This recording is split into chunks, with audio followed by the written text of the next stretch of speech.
Good afternoon, everybody. Have a special treat. We have the man, the myth, the legend, Rick Garcia, blog 007. We're here to discuss how to be a top producer, be a family man, have tons of investments, live a great life, travel, etc. And Rick's a great person that, he's been doing this business for a long time. He's had his license since, I was checking 2013, but he's been doing real estate since the 90s. So we're going to talk about how, his history. We're going to talk about how he's been able to be consistent year in, year out. We're going to talk about how he works his circle of influence and how his business has been mainly through friends and family. And he's been, a producer of close to 10 million every single year. Things that he would have done different, what he wouldn't have done different, and we're going to take 15 minutes of your time. I guarantee you follow this man's lead and you will grow your business year in, year out like this was. So Rick, thank you so much for joining us. My pleasure to be here, George. We actually had lunch at Dr. Limon. We're going to do it there, but we ended up coming over here for sound issues because it was a little loud over there. But Rick, tell us a little bit about yourself. I'm humbled that you're here. Just how you got into real estate. You've been licensed for the last couple of years. I know your wife's been licensed since '05, but just a little bit about yourself. Well, I got into real estate actually as a young man. You get into real estate sometimes without realizing you're getting into real estate, which was upon purchasing my first home. I was a young man. I was 19 years old. I went to buy a house, George. And it was a pre-construction in right off of, it's Cooper City actually. It's right off of Sterling. And I put a down payment down and I just wasn't happy with what I was paying for it. So I started doing a little bit of investigating on these foreclosures and everything else. And I ended up actually buying my first foreclosure directly from the courthouse without knowing what I was really, before I even knew what I was doing. And since then, obviously, I was involved in other transactions where we bought and fixed houses to flip them and sell them. And along the way, I've managed to keep some of those properties and have the passive income coming in, which it's a great thing. That's a whole long topic to talk about. But sometimes our first real estate transactions is our own. No. That you're involved in. No. And then you get the taste of it, and you say, well, this isn't too hard. And you move forward from that transaction. And hopefully you have a good realtor and you're not like, bro, what this realtor did, I could probably do, which is a lot of times where people go get their license, right? Yeah, that is true. I mean, I had a fairly good realtor the first time. Okay. That he helped me identify what it was. Of course, back in the day, there was none of this technology. It was a book. You went to an office and looked through a book. And if there was a distressed property in that book, you knew that, the realtor may have known that it was distressed. But this one had gone past distress. It was at the courthouse already. So gotcha. Yeah. All right, and I know. So that was late '90s, early 2000s. That was That was late '80s. Oh no, when you bought your house. Oh, because Rick is a young man. So yeah, thank you for the young man. And I know your wife had her license since 2005, and you were investing. Yeah. What made you get your license finally to get that? Well, what happened was, we had bought and sold a lot of real estate on our own over the years, and my wife was an agent. Since 2005, she got her license. She was also a mortgage broker. So I was involved in every spectrum of a real estate transaction. Okay. And, we had kids. And the kids occupy a lot of time. So, where my wife would do all the real estate work and I'd put up the money in the investing, it came to the point to where, our life changed a little bit because of the family. And we wanted to spend a little more time, so I decided, well, I'll just take up my license so she could stay home and focus on the kids a little bit more. And we've been able to have a good balance, and she still helps me because she's very knowledgeable. That's what I was going to say, because I don't want to discredit. It's a team, and so the team is rocking and rolling. Well, marriage is a team thing, anyways. Once you get married, you got to work as a team, no matter what, And I got to give it to you, being that I'm not married, but in a relationship, I see how it helps tremendously. And when the point that when you have kids, I could only imagine how much more important the team effort is, especially to be able to be a top producer. Because I'm sure it's a 50-50 thing. The home being good is only allows you to be out there. Right. Yeah, unfortunately for us, that in this business we get to work a lot from home, and I have a home office that helps me out a lot, and so I work from home, so I'm involved with the kids and the daily activities of what's going on a daily basis because I do spend some time at home. But you're right, sometimes that can be problem. And something we were talking in lunch, we were talking about like what's one of the biggest things that I see of, for new realtors or older agents that are been in the business and they haven't gotten the success yet. And I always say, and I'm sure back in when you started working, and he was working since he was 12 years old, the most important thing and the biggest drawback I see of new realtors is they don't show up to the office, where you can do that now because you've been doing this for so long. But wouldn't you say, give me your take on, like, at the beginning when you don't know much, you need to surround yourself. There has to be a consistency of some kind in anything that you do in life. No. You have to go in full force of what you're doing. You have to keep hitting the nail on the same spot for success. And yes, coming to the office in the early stages of real estate, where you want to build, not only do you want to build a name for yourself, but you want to build a team and surround yourself with people that have a lot of knowledge and that can answer the questions that you have. Because I sometimes have questions in this field on a daily basis. You know what I mean? And we've got the support team here because there's a lot of veterans in this company that can share their knowledge and are available to help people. And since Rick hasn't seen all blogs, I always like to keep it. And I love how he's trying to help the family. We try to keep it like non-recruity type because it's more for entrepreneurs, even though of course the brokerage is available to anyone who's watching, but it doesn't matter where you're from, what state, what type of business. It's just how to be a top producer.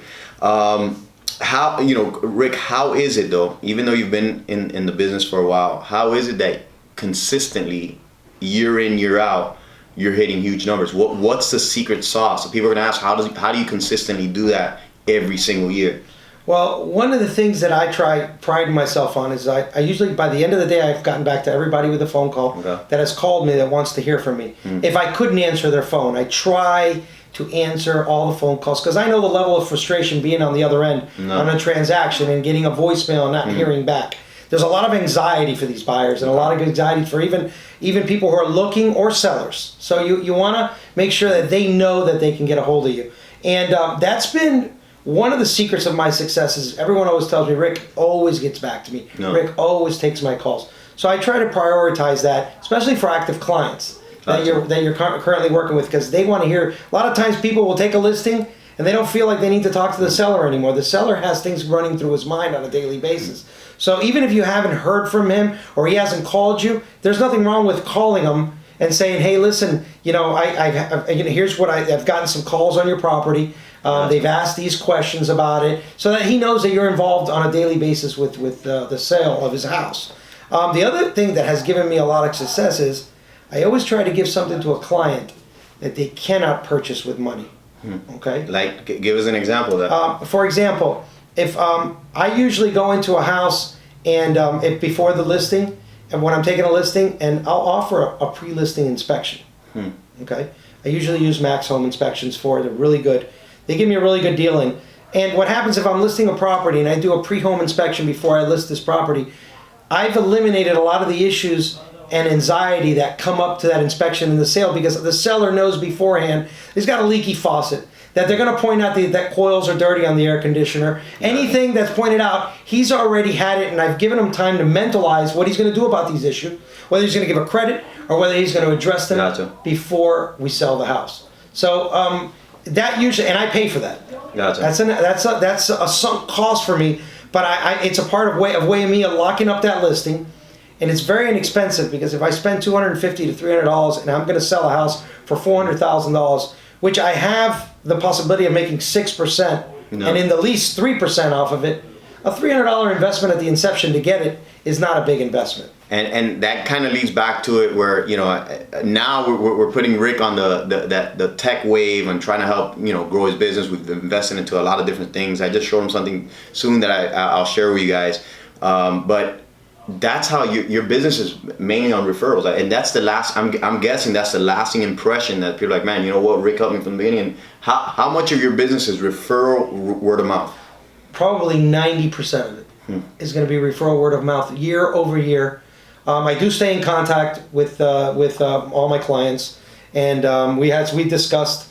I'm not the most tech savvy guy. We're getting them there though. But I've been able to make a lot of phone calls, and I've registered over 100 calls on a day, and spoken to everybody. But that's been my consistency, and that's what's worked for me. you know, you leave a lasting impression on someone. Everyone talks about a real estate agent at some point. No. You know, when did you buy your house? Especially when they buy a new house. Wow, first thing, my agent was great. You want that client to say the agent was great because you don't know who's listening and you don't know if they're in the market to buy a property. No. And when someone refers you, it means a lot because they really believed in you. They trusted you. So when someone tells someone, man, that's the best realtor, I've never had an experience like that. Or they write a review for you on Zillow or on Realtor.com, it goes a long way. And I encourage you, I use those referrals. I use those reviews for new listings because I encourage the potential client to look me up and read a little bit about me. You know, so they can see what past clientele. And there's nothing wrong with having a list of a few clients, you know, maybe half a dozen or a dozen clients that you've worked with in the past or recently that potential client may call. So, you know, people want to know who they're dealing with.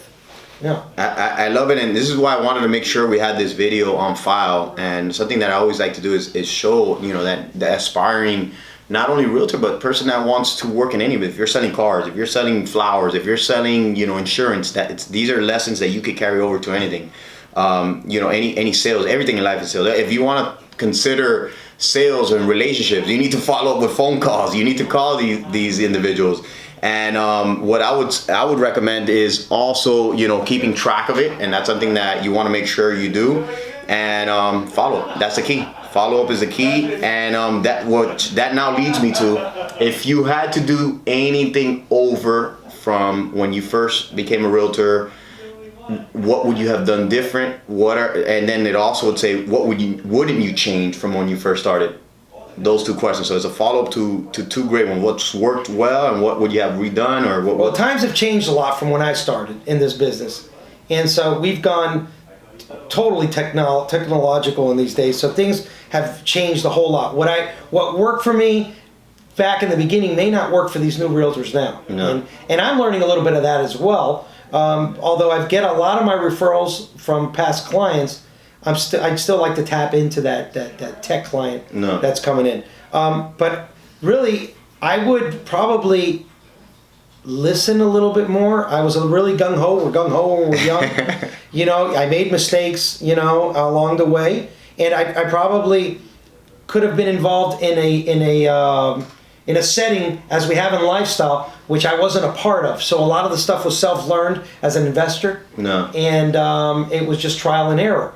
But I tell you what we have available today, especially what we have, and not to push the company, what we have with all the training and everything we have available, it gives an edge to this new realtor coming in because he's surrounded by such quality realtors here that they have a huge opportunity for success. Yeah.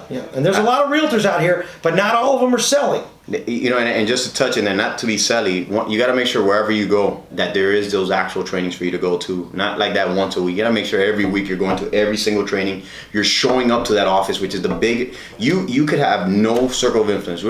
Anybody could fly here from another state, have no circle of influence, and by just being at a location where you can learn by just what you're surrounding, it's just conductive for you to become a producer by being around those individuals. So make sure the number one thing is show up and train your butt off, listen to audiobooks, at night read things, look at YouTube videos. You could become a incredible individual by just learning off of YouTube. I mean, you got to build something in your house, you could go on YouTube and find out how to do things. You got to learn on a new software, go on YouTube, and I guarantee you there's guides on it. You know, I'm not good with this camera stuff. I wasn't good at the beginning, but I've learned every single thing I needed to learn about doing these video blogs on YouTube for free. So there's no We got a Spielberg in the making. Hopefully soon sometime with these blogs, but working hard for it. So thank you, Rick. We had talked something in lunch, and we talked about one of the downfalls for newer agents and millennial agents, or even, it doesn't matter how, but millennial agents too, that they rely too much on tech. What was it that you were saying? Yeah, that's one of the things I've noticed. You have to have, you need to know how to communicate verbally and in person. The technology stuff goes so far, but when I'm 50 years old, and most of the people, and I don't want to speak for everyone because I don't want to insult anyone saying that they're not tech savvy, but you know, we do really good by speaking, and we like to feel the emotion. I know I do. When I'm going to have a conversation that it's gone past the small talk on a text of providing some information, that we want to negotiate or we want to discuss something, it's better to feel the other person's emotion because you can gauge where they're at better than you can in a text. So I always encourage everyone, let's get on the phone because you make it more personal. And you make it more personal, and you get to know the person, what they're about, and that's half the battle. Knowing who you're dealing with and what the person is looking for. And unfortunately, you lose a lot of that in the text and in the email. You want to talk on the phone. I know that when I speak to people of my age category, they rather talk on the phone, and I would say 75 to maybe 90% of them rather talk on the phone or rather have a conversation. Gotcha. And I know it's frustrating to me when I call someone. And I try to talk to them and they text me back. No. Because I wanted to talk, you know what I mean? Maybe I wanted to feel that emotion. Maybe it was just me. But I put myself in client's position. They may be feeling the same anxiety. Gotcha. That the text isn't fulfilling what they wanted to do, you know? So, this is to push Rick's business, and I want, you guys to be able to learn from somebody who's tested and trialed in being a producer. So guys, I'm gonna wrap this up. I'm gonna leave it with a plug though. If you're a client out there, because I'm gonna blast it to make sure everybody and Rick's friends and family see this. When you want somebody that's gonna answer your calls, work it to the bone, has produced multiple hundreds of units have closed on the buying side, on the listing side. I'm gonna put Rick's info on it. Thank you so much, Rick, for taking time out of your day. I know it's very busy, man. Thank you guys for tuning in. Rick's info is gonna be on there. Take care, guys, and thank you for tuning in.